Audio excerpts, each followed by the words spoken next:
My daughter turns 11 on Friday. So, apart from her turning 11, being brand new into middle school, it being August in the blink of an eye, this past week has been an emotional one. Let's talk about it.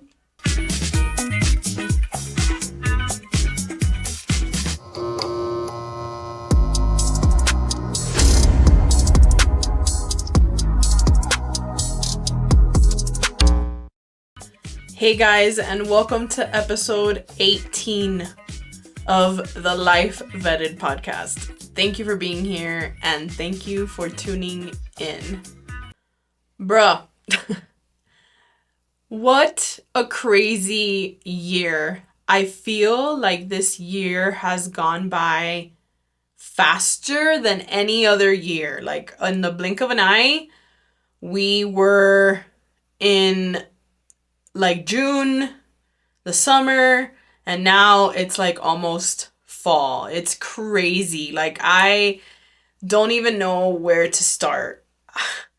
It has been an emotional week. I tend to get emotional around this time because it's my daughter's birthday, then it's my birthday, then it's, Halloween, Thanksgiving, Christmas, and then like it's over.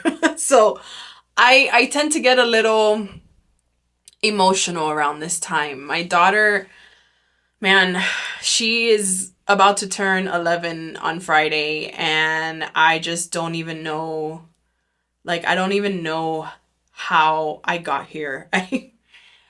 You tend to get a little, you tend to get a little nostalgic and reflective during this time, like during birthdays or like kids' birthdays or your birthday or whatever. Like you tend to get a little reflective, and I honestly have been pretty emotional this week. Like she's turning 11 and I just think about all the things that have happened like since she was born, and a lot of them are good things, and some of them were not so good things. And honestly, it's so crazy to me that I look at her now and I realize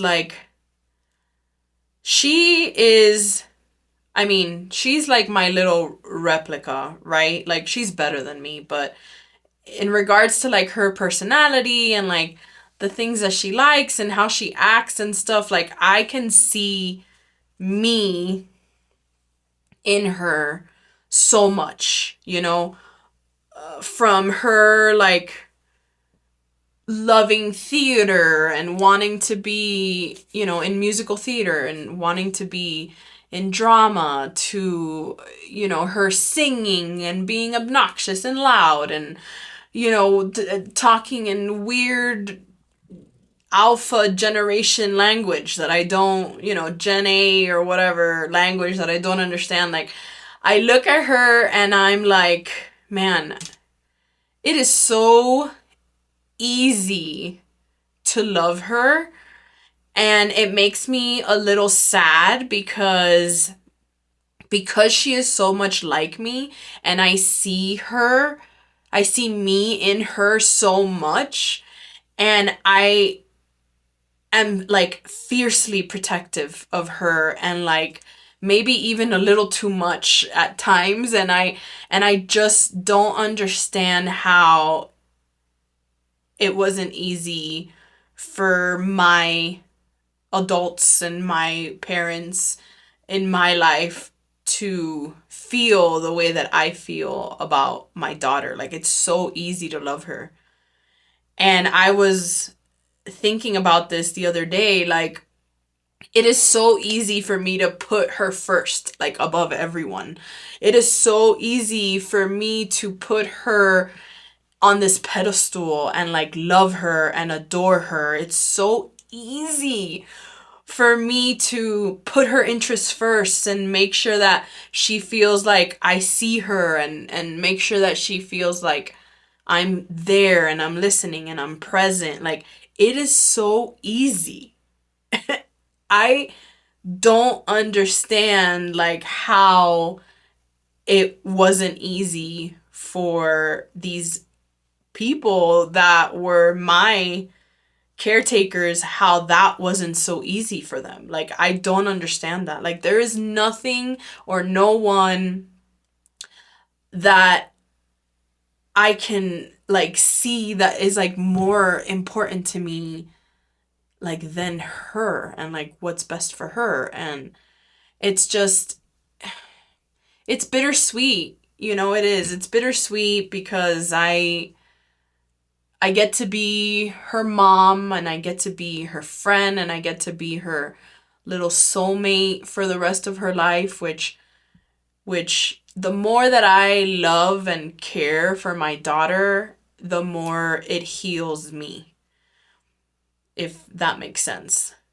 Like, being a good mom to her and being the person that she needs is also healing the person that I needed when I was her age. And so it's been that way, you know, since she was born. Like, I don't think she'll ever understand the impact that she had in my life from the moment she was born, even though it took me a while to kind of catch on to like what it is that I needed to do and where it is I needed to go and do the things that I needed to do. It took me a little bit, but from the moment she was born, I mean, the impact that she's had in my life, I don't think that she understands that. And I hope that, you know, I hope she never really understands it fully, because it's not a pretty, it's not such a pretty story, you know? Like, I truly believe that if I hadn't had my daughter, I I would probably be dead. Like, I don't think that I could have like coped with everything that was happening emotionally for me at that time, and physically for me at that time, like what was actually happening. Like, I was just in this like awful cycle that it just wasn't, it would like it could, it was just not going to stop until something snapped me out of it. And she snapped me out of it for sure, like initially. And I'm not saying I didn't make any mistakes after she was born, because I most certainly did. I mean, there was a point there when I was, you know, in my past relationship, um about, I don't know, like 5 years ago, maybe 6 years ago, where like I was in a really, really dark place.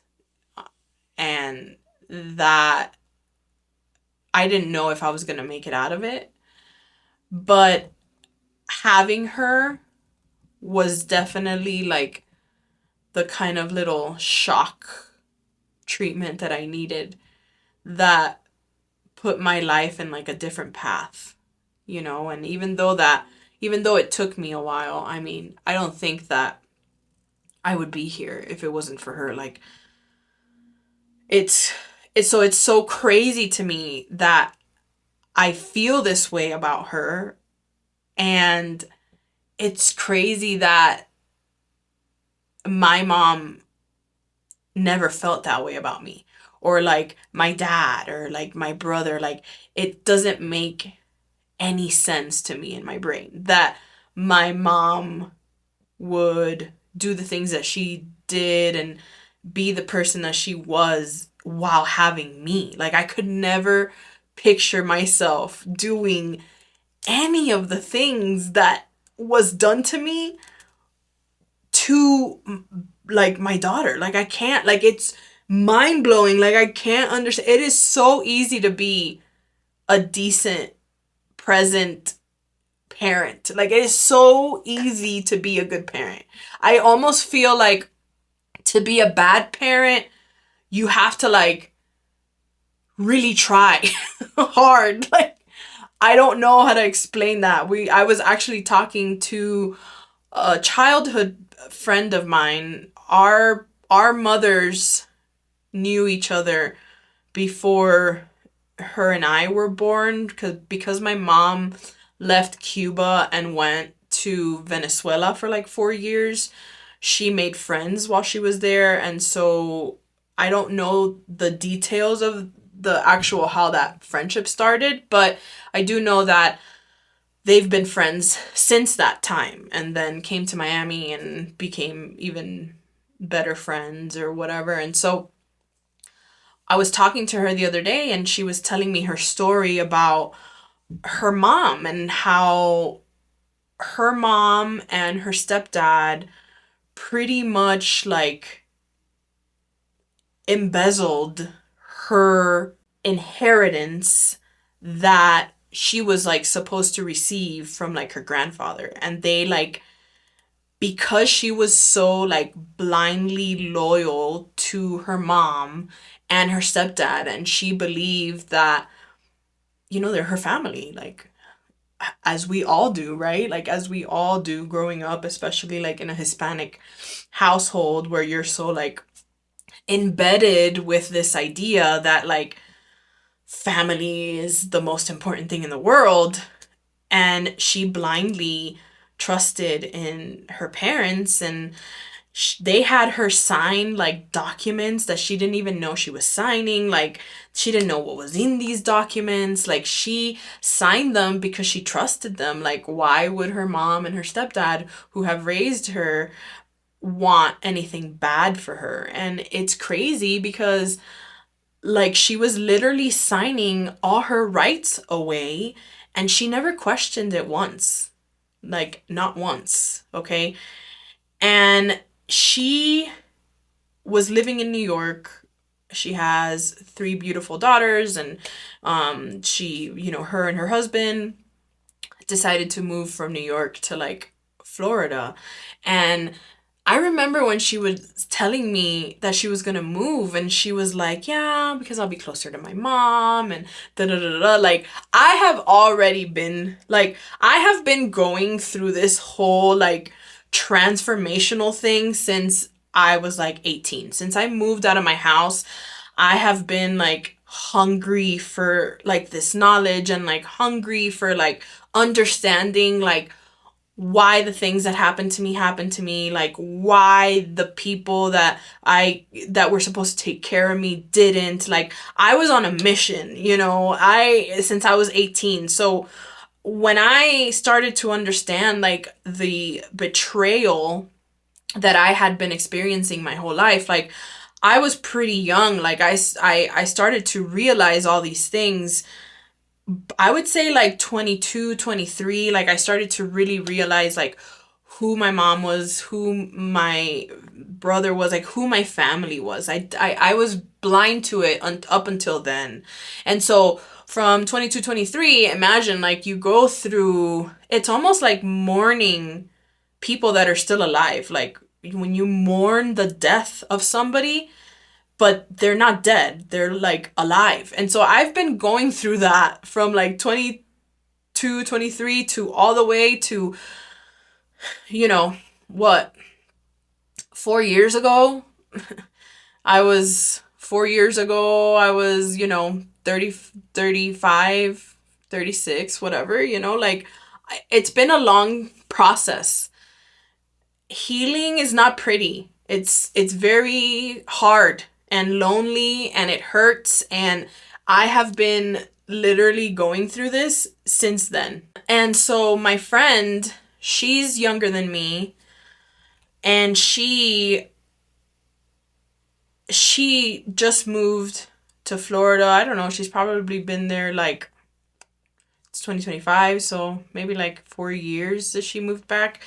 But I remember when she was telling me this, like I had already gone through all this stuff, right? It wasn't that long ago. And so I remember her telling me, yeah, I just want to be closer to my mom and like all this stuff, And I remember telling her, because I don't really have a filter, especially with, more so even with people that I'm close with. And now she's a childhood friend, but again, like, we didn't really hang out a lot. Her mom was like really super overprotective of her when she was younger, so I think she probably slept over my house like once or twice. But it's like one of those people that you just know your whole life, and they kind of like grow up with you even though you don't really hang out. Like when she lived in New York, like I didn't really talk to her. We didn't really talk during teenage years. Like we only started really talking to each other again, like I would probably say like 4 or 5 years ago, even though we've known each other our whole lives, just so you can have a background. And I remember when she was telling me this, I'm like, girl, if you want to move to Florida, move to Florida, but I mean, moving to be closer to your family is not like the way to go. Like I gave her my honest opinion, and I remember her like pushing back as people do, right? And I just gave her my honest opinion. And almost like 2 years ago now, I remember her calling me one time at night, like devastated, like crying, and giving me all these details of this evidence that she found going through documents and stuff, because she moved. She was like, I think she had just moved to the house. I don't know why she was looking at all these documents. All I know is that she came across all these different documents that were like power of attorney, but like power of attorney for like people that are like crazy. like basically saying like this person is not capable of taking care of herself or whatever, or her money or whatever. And like she started piecing all these things together, come to find out that like literally her parents or stepdad and her mom have like been like have taken all this, and who knows, like she doesn't even know. She found like she has like all this evidence that probably her little brother was in on it too. Like it's insane. Like literally like some like movie type shit. Like where they made her out to be like the crazy one and the unstable one.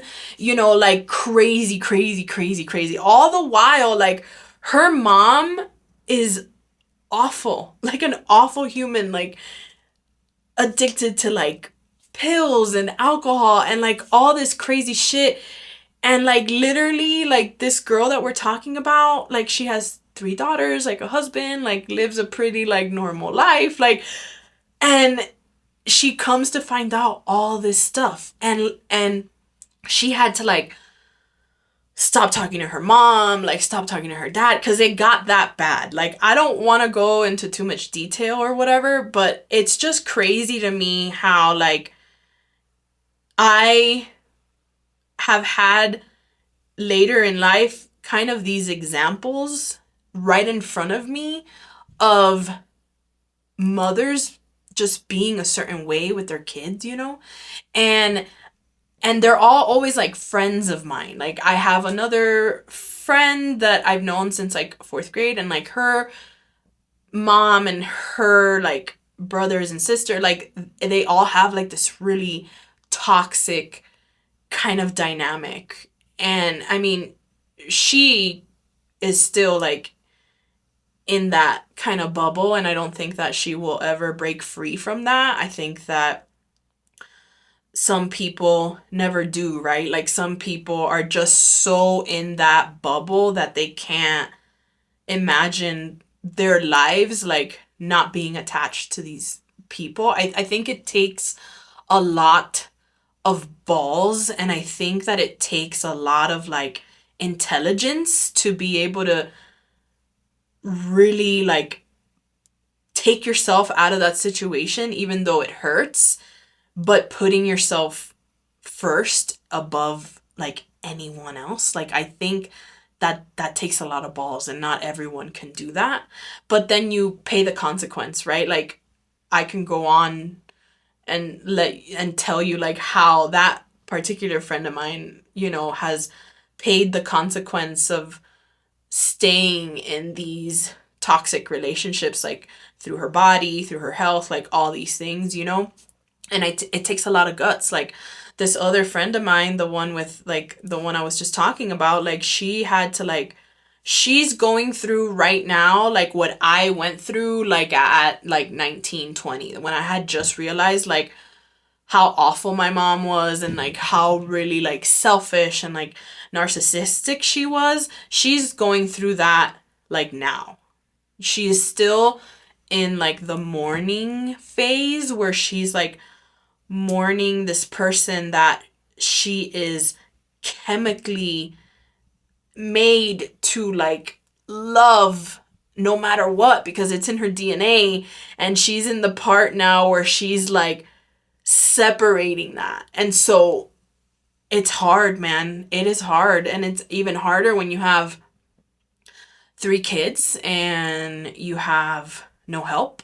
It's just you, your husband, and 3 kids. Like that shit's no joke, and it's like I see all these examples all the time. Like it's just it's bittersweet because on one side I'm very grateful and thankful that I've gone through what I've gone through so that I can be a better person like for my daughter. And I tell her this all the time. Like I tell her, I'm like, I will never stop trying to be a better woman, a better mom for you. Like I will die trying to be better, and I talk to her and I ask her what she needs from me. I ask her, do you need me to just listen? Do you need me to give you a hug? Like, what do you need from me to feel seen and heard and like loved? Like, I don't try to be perfect. Like my daughter knows that I'm not perfect because I tell her. And when I'm wrong, I'm wrong. And I don't have an ego with her. Like if I'm wrong, I'm wrong. I don't have a problem admitting when I'm wrong. I don't have a problem looking dumb in front of her because I feel like I feel like it's better that way because she'll know that I'm just human.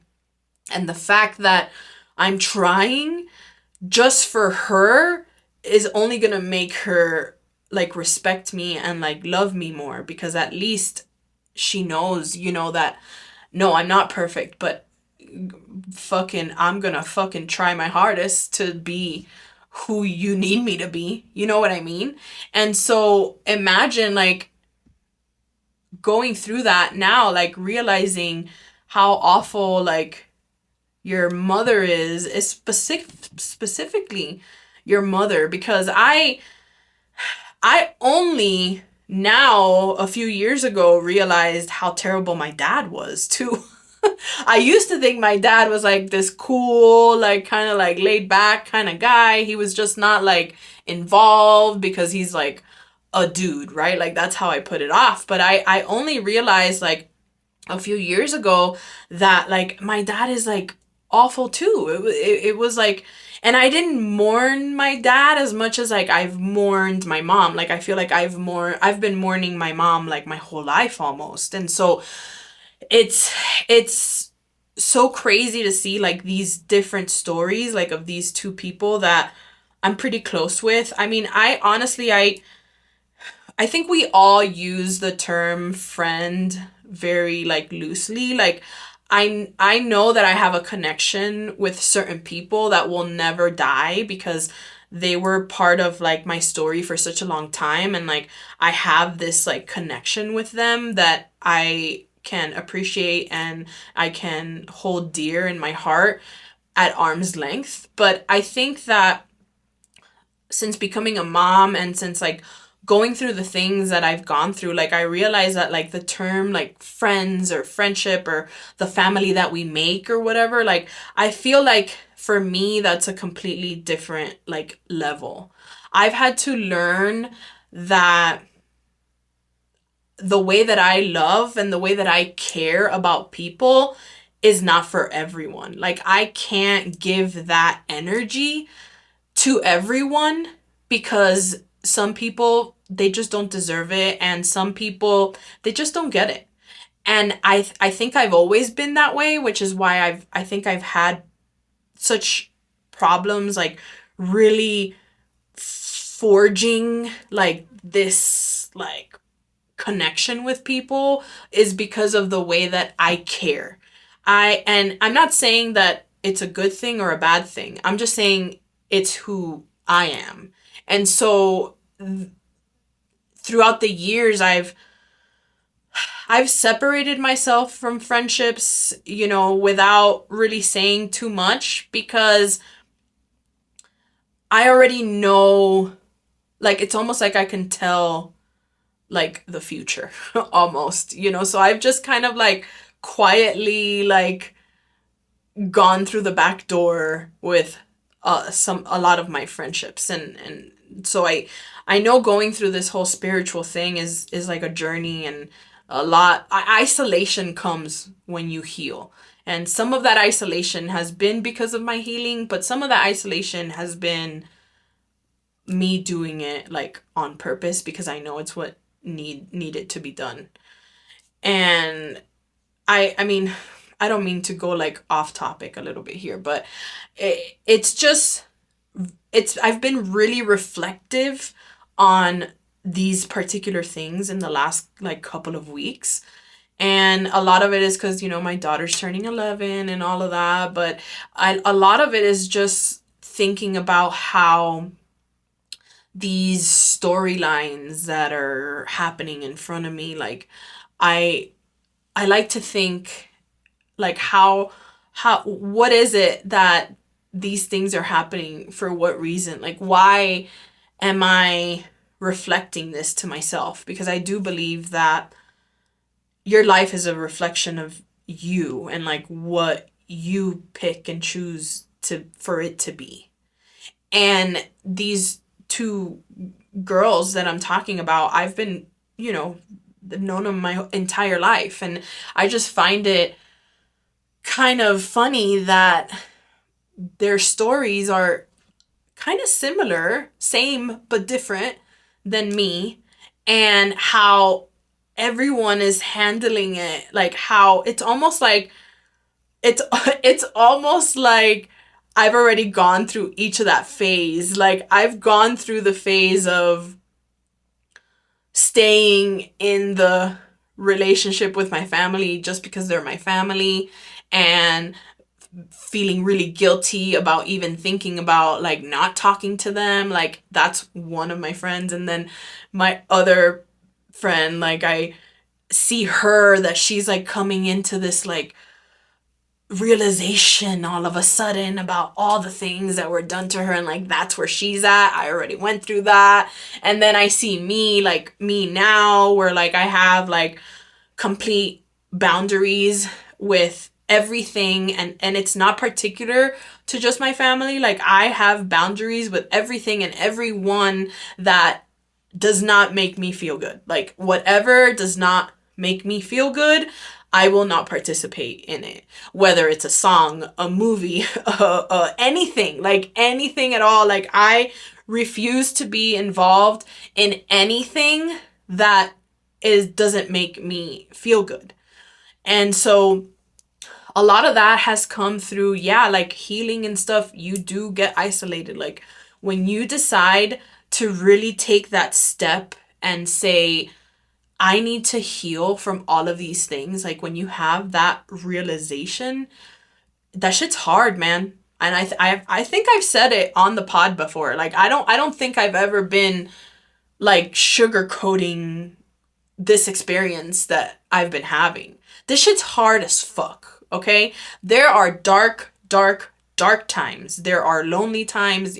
You are alone most of the time. That's why people don't fucking do it. That's why a lot of yous want to stay in your little friend bubbles, in your little family bubbles, in your little like ignorance is bliss. Like, it is. It totally is. And I've said that before too.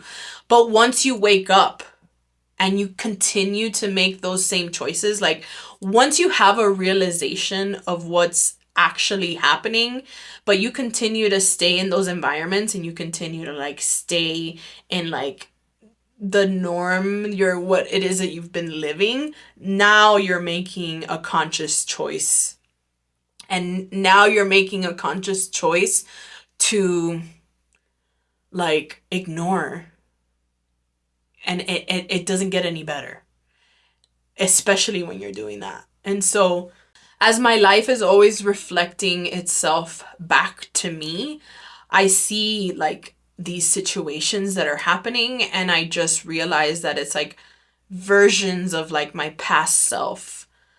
And I think that the reason why some of these things happen and I'm like aware of it and I can see it is just to give myself confirmation that I'm doing the right thing and that I am in the right place. Because yes, sometimes I get really lonely, and sometimes I get tired of always being the one with everything on my shoulders. Like, I'm always the one that is carrying all of these things, right? Like, I want to be successful and I want to make sure I'm doing the right thing, and all for my daughter. Like, I don't want to disappoint her. I want to make sure that she doesn't go through what I went through. I want to make sure she doesn't want for nothing, like all these things, right? So I put all this like pressure on myself, and it's always me carrying the load. Like, it's not anyone helping me. No one comes to my savior like to save me. I am always figuring shit out. Like, however I can figure it out, I figure it out. It's not always the prettiest way. It's not always what you see on IG or what you see like online. It's not always pretty, but at the end of the day, it's always just me. So a lot of the times, like, that load gets really heavy for me. And so it's hard, and it gets sad, and it gets lonely, and nobody's gonna come to save you. Like, it doesn't matter how, like, quote unquote, how good of friendships you have with certain people, how long you've known them. Like, nobody's coming to save you. You know what I mean? And so I've had to really push through a lot of like hard fucking times. But I still would not ever trade the things that I go through behind closed doors for any of their lives or any person's life, not just the people that are directly close to me. Not anyone. Like, I wouldn't trade it. I would not trade being by myself to being with someone for convenience, or because if you weren't with them, like, what the fuck would you do? Like, where would you go? Like, how, how would you pay rent? Or like, would you be able to buy a house, or whatever the case? Like, I would rather be by myself until my last breath than to be in a relationship just to be in a relationship. Like, I would rather struggle, figure out how to make money, like figure out how am I going to pay rent next month. I would rather do that until my last breath than be in a relationship that is like, because you'll ask people and they'll be like, no, I love them. They're awesome. They're whatever. Okay, cool. If that's what, I mean, whatever gets you through the day, right? Like, okay. But if you really think about it, like, I would rather not have any kind of like convenience percentage in my relationship. Like, yeah, I do. I love him, but some of it is convenience. Like, no. Like, I still would not want any of that. And I just mean that in general. Like, I mean in general, like, I see people all the time. Not just like people that have been my friends or people that I know or whatever. Like, I see it all the time. Just to have like a body there. I truly believe 100% that you don't need to make things like fit. And I believe 100% that when you find the person that you're supposed to really be with, that the person feels like your best friend. Like, I have had a lot of friends, good friends in my life. I have had guy friends that I've adored, and I've had girlfriends that I've adored. And that's exactly what it feels like. I am not saying that relationships are like always like rainbows and butterflies. That's not what I'm saying. But if you've ever had a really good friend in your life, if you think about it, whether you're a guy and you've had a friend that's a girl, or a guy that has a friend that's a guy, or a girl that has a friend that's a guy, like it doesn't matter. Like, I'm not talking about like sexual here. I'm not talking about gender. I'm talking about if you've ever had like a friend, like a real good friend, like a homie, and if you think about the feeling that you've had when you're around that person, whether like you're hanging out or you're doing something or whatever, like that feeling of like knowing that that person like has your back, or like that person's like your ride or die, like if you had to like bury a body, like something like that. I haven't felt that in a long time with friends or anything other. I feel like that about my daughter, so I can relate in that way. But in the past, like, yes, I've had those kinds of friendships where it feels like that's like your homie, like dude, like your person, and it's not even in a sexual way. But that is how I translate like a relationship. Like if it doesn't feel like that, with the added bonus that you get to like kiss this person, then like I don't want it. I don't ever want to do anything that I don't want to do just for like, to like scratch an itch. Like I can't do that. I can't. I think it's just because, and I'm pretty sure I've said this before, because it's literally life's like prophecy. I grew up being so fake my entire life. I've had to fake so many things my entire life. A smile, happiness, friendships, trying to fit in. Like, I've had to fake so many things, and I have made so many mistakes. I've betrayed friendships. I've talked shit about people. I mean, I have been so fake for so long in my life because I was just trying to survive. Like I didn't know any better. I just wanted someone to pick me, choose me, love me, like for so long, that once I realized where all of that motivation was coming from, like where all of that sadness and anger and like all these things, like why I did it, where it came from, like what really I was looking for. Once I realized that, and there was no turning back. Like I cannot turn back. I cannot even be like a little fake. Like I can't.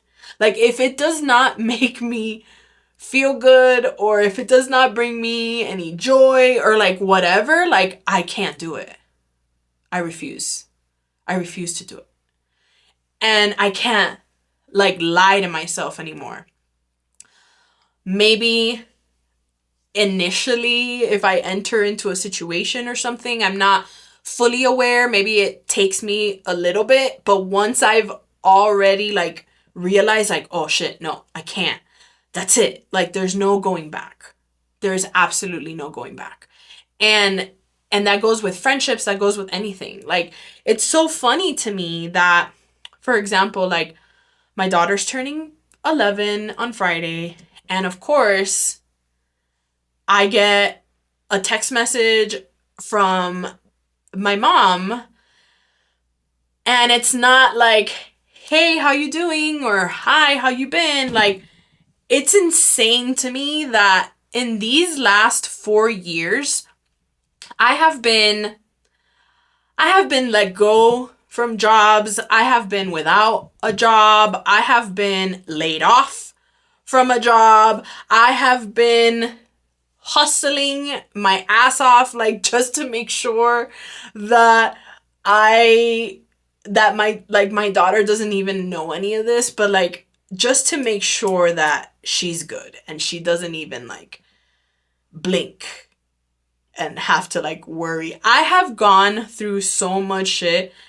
and my mom, my brother, my father, like nobody knows.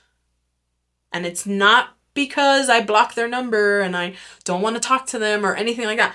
Nobody knows because they don't care to ask. Nobody cares to ask how Nympha's doing. Nobody cares, and it's always been like that. It's always been like, oh, she'll be fine. She's fine. We don't have to worry about her. She'll be okay. And I get a text message from my mom that she's going to send a box of stuff for her birthdays. Not, hey, you guys good? Like, how you doing? No, girl, like nothing. Nothing. My dad, I'm pretty sure he doesn't even know my daughter's birthday. Like, he doesn't even know her name. Okay? He was with a woman for 20 plus years. She was an awful human being. She was terrible. And she died of cancer a few years ago. And when she died is when he decided that he needed to start calling me because he didn't have nowhere to live. So he was trying to figure out what, like, couch he can crash on. He ended up crashing on her daughter's couch forever. But she has 3 kids. And he recognizes all her kids as his grandkids. Okay, he has spent more time with them than he has ever even spent with me. And so he would call me and he would ask about my daughter, but he wouldn't say like, how's my granddaughter? He would say, how's your daughter? Like he doesn't even know her name. Okay? He couldn't tell you her birthday if he tried.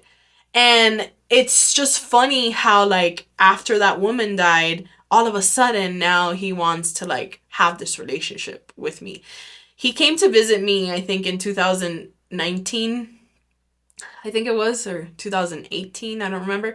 And after he came to visit me, he kind of disappeared. Like I didn't hear from him again. And it was because this like woman wouldn't even allow him to like talk to me or talk to his sister. Like it was this whole big, huge thing. I'm not going to get into the details, but it's crazy because it's like none of these people know anything about me. And it's not because I blocked their number. It's not because I would not talk to them if they didn't call me. It's because they don't care to ask.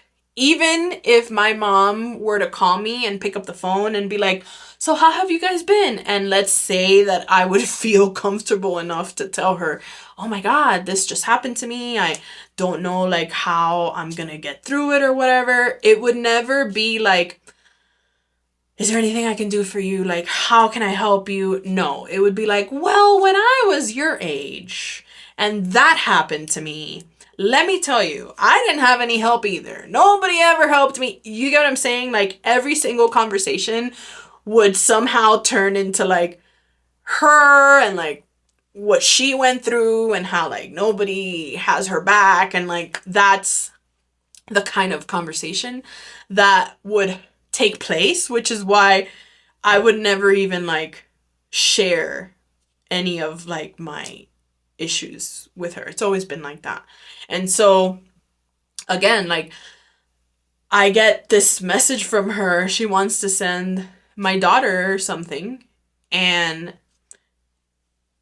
I literally answer with like thumbs up emojis because like I'm not even gonna like interact with her, you know? And it's just crazy to me. Like I see my daughter, I'm with her every day.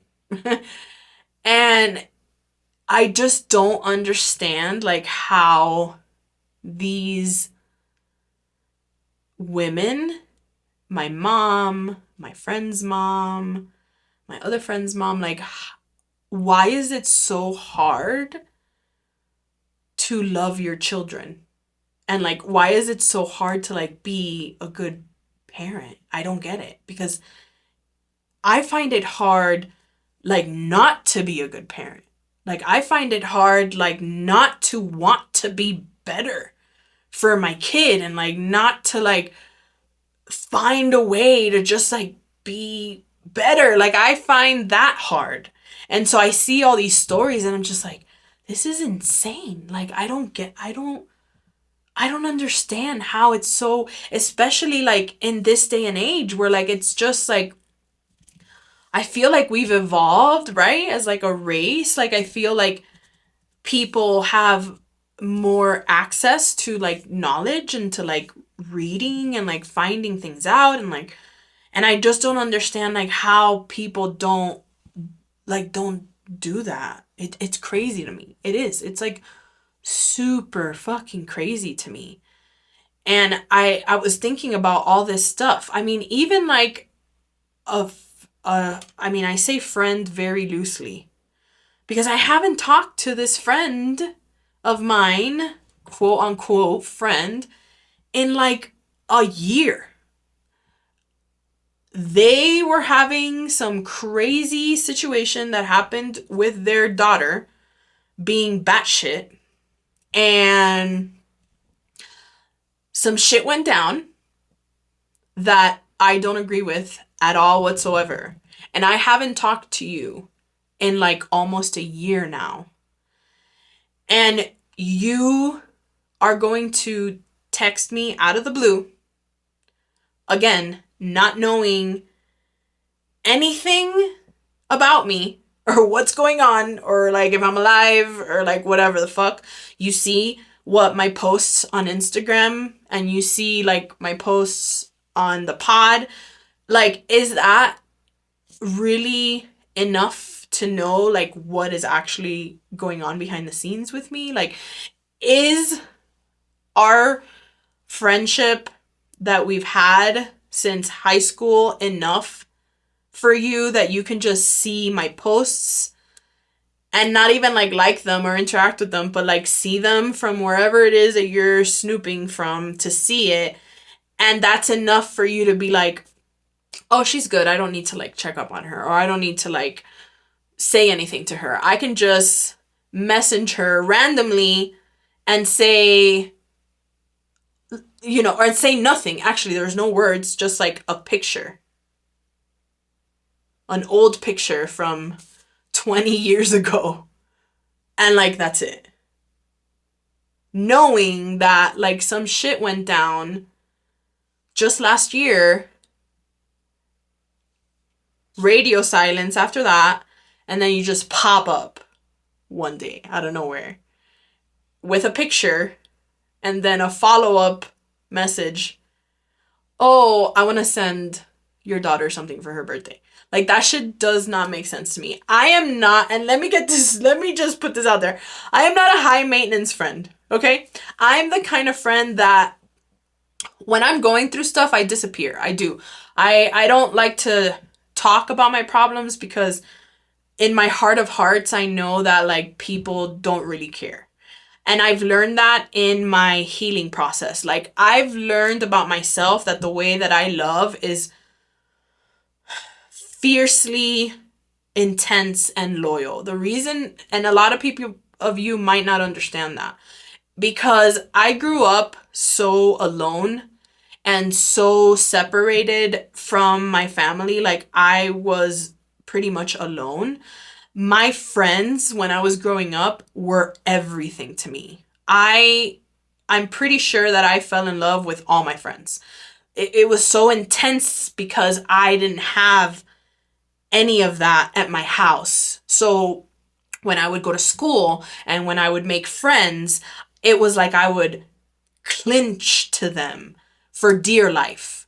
And I didn't want anyone else to touch them or be their friend. Like, I wanted to be the object of my friend's attention because I didn't have that anywhere else. So when I loved someone, I loved them, okay? Like, whatever they wanted, whatever they needed, like ride or die, like I would kill someone for you. Like that's how intense it was. And I've had to learn that throughout the years, right? Like, and I am like that. I am still like that. And the only thing that I've learned is that not everyone deserves that kind of loyal to a fault kind of love. And I've learned that in my close friendships. I get really involved when I care about someone. I get really involved in what's going on in their lives, and that emotion, whatever's happening with them, passes on to me. And so I've had to learn that I can't really care about people in that way because they don't care about me in that way. And that's not a bad thing. I'm not saying that, they're terrible people for not being that way. What I'm saying is that that's how I am. And so in order to protect my heart, because I know how hard my heart loves and how loyal I am and how like crazy I am about the people that I really care about, I've had to pull away from a lot of my friendships because I know that that kind of love is not going to be reciprocated with me.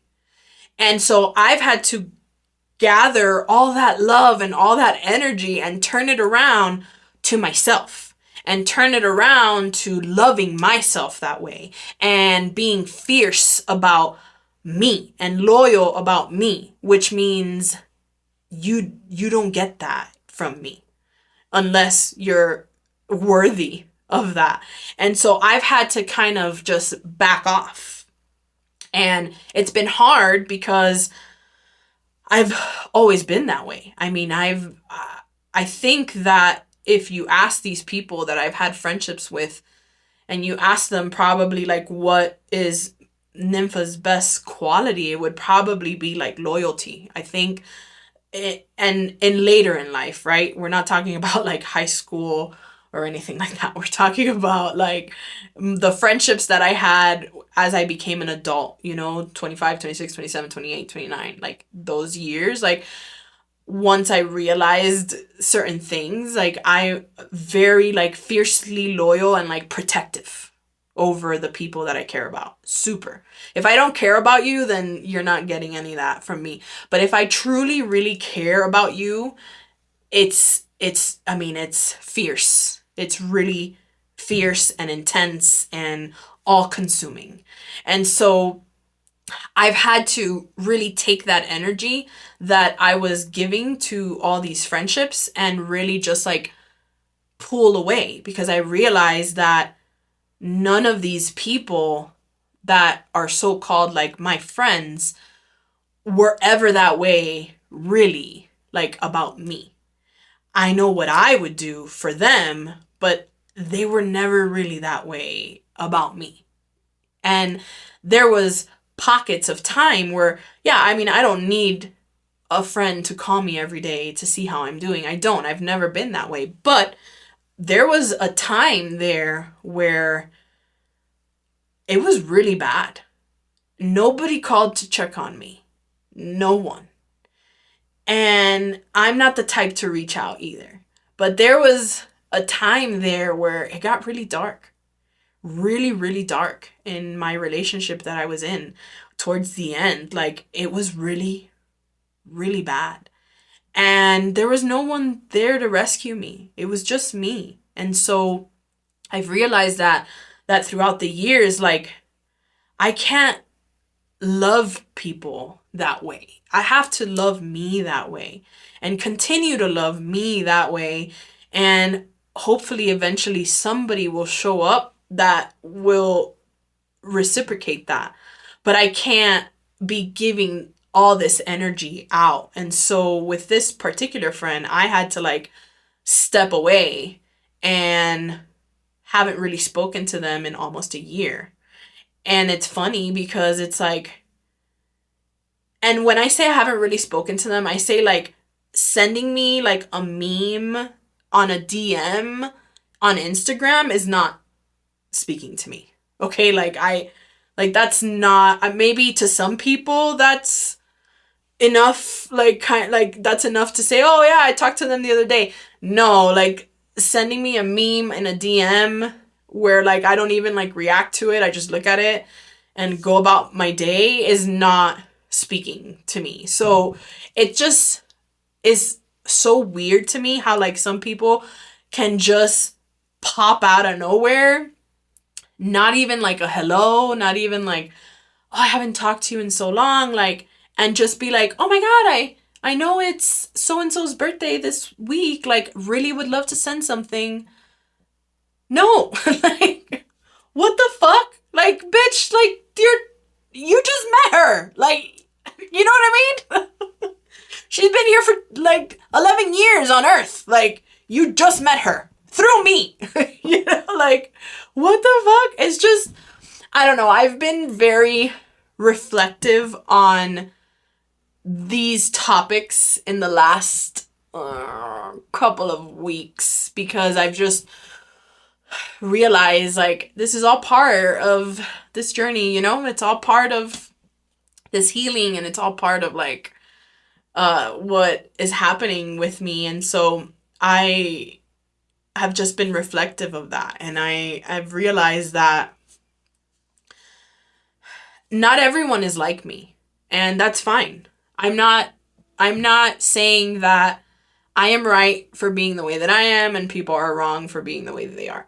What I'm saying is that I've realized, I've gained so much self-awareness through this process that I've realized that I'm a special kind of person. The way that I care about people, the way that I feel about people when I open my heart to people, friendships, relationships, whatever.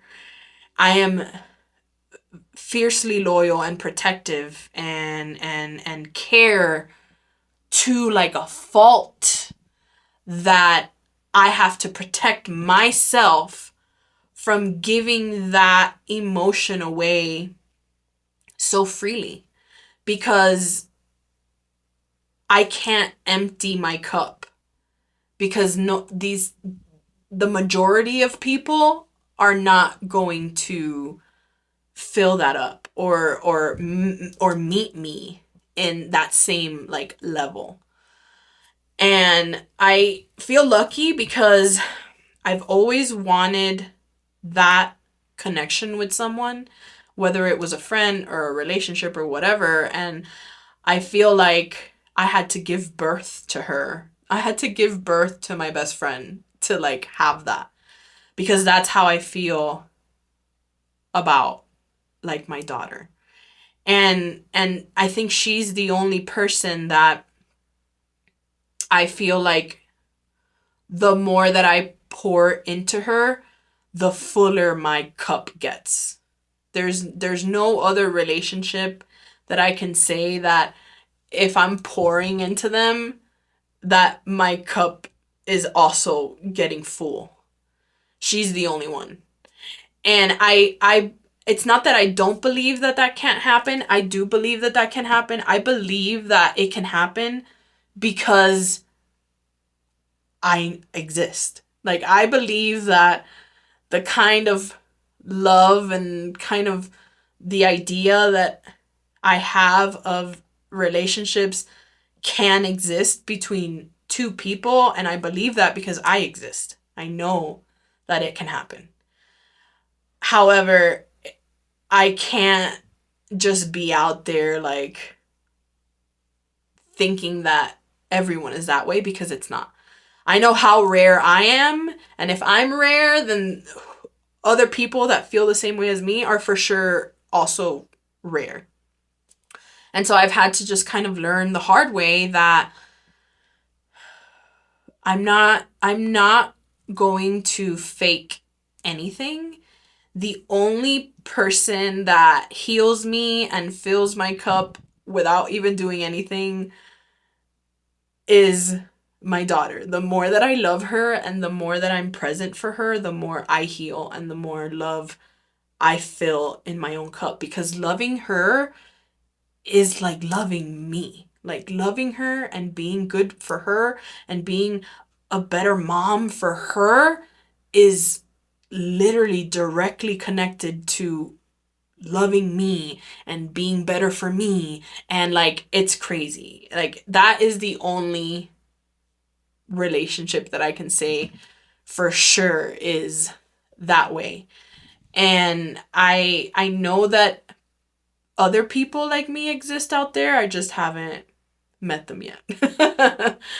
And so I've just been thinking a lot about friendships and relationships lately, and how like, and how the more and more, the older I get, the more and more I think about these things, the more and more I learn more about myself, and the more and more I am with myself, present in the moment, and living this life, like the more I realize like I can't like fake it. I can't. I won't. I don't want to.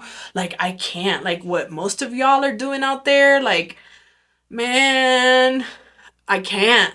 I can't do it. I don't want to do it. Like, I rather be a lone wolf like my whole life than to like fake that shit and like live in this like matrix that most people live in this like world that like exists like in their brain. And like, I can't do it. Not after everything I've been through, and not after like exploring all the things that I've explored. It's impossible. And so I've been really reflective on that. And although like part of me yearns and wishes that I could have maybe stayed ignorant to all these things, I think that through the experiences and through the things that I see and observe on a day-to-day basis, I think the universe and like my higher self is just trying to say like, hey, you wouldn't want this anyway. Like, you are right where you need to be. Like, it's just, there's no going back. There is no going back after I have become wide awake to this shit. Like, there is no going back. I am like on a completely like different trajectory, and that's okay.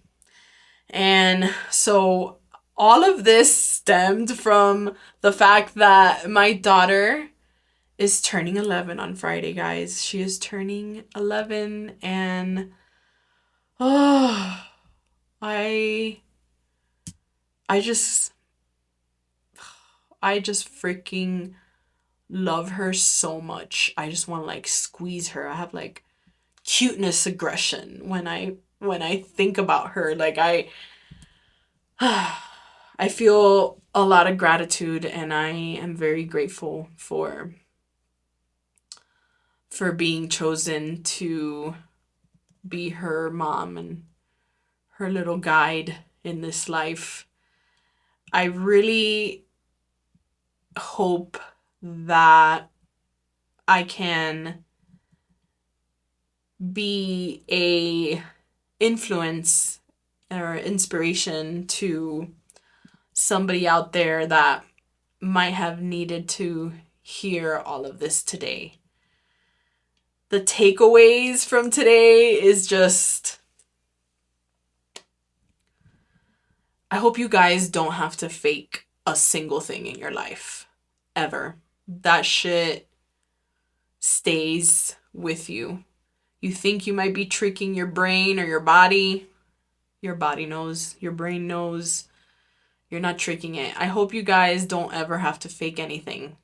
Not a smile, not a friendship, not a relationship, not an orgasm. Definitely not an orgasm. Take it from me, okay? 4 years single. Like, single. Not like dating, talk. No. Single. Trust. You do not want to fake a single thing, ladies and gentlemen. Please. Anyway, that's it for today, you guys. Thank you for being here. Thank you for listening to my rant. I appreciate you guys. I appreciate the support. love you all, bless you all. And like I always say, when the student is ready, the teacher will appear. The lessons, they will find you. This is Life Vetted. Until next time.